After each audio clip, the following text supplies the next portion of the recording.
ఈ కథలు పిల్లలకి చెప్పాలి, ఈ సంఘటనలు పిల్లలకి చెప్పాలి.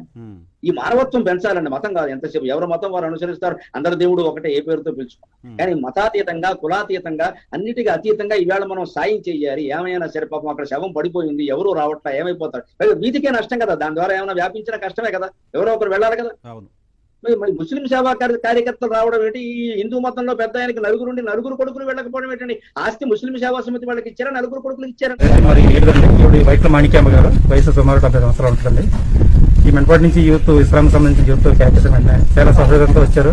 వారికి మా ధన్యవాదాలు తెలియజేస్తున్నాను. వాడు కోవిడ్ కారణంగా చనిపోయారు. ఎవరైనా పరిస్థితుల్లో వీళ్ళు చాలా సౌహృదంతో వీళ్ళందరూ క్యాప్టెన్ వచ్చి చాలా సహాయం చేశారు. వారికి కృతజ్ఞతలు.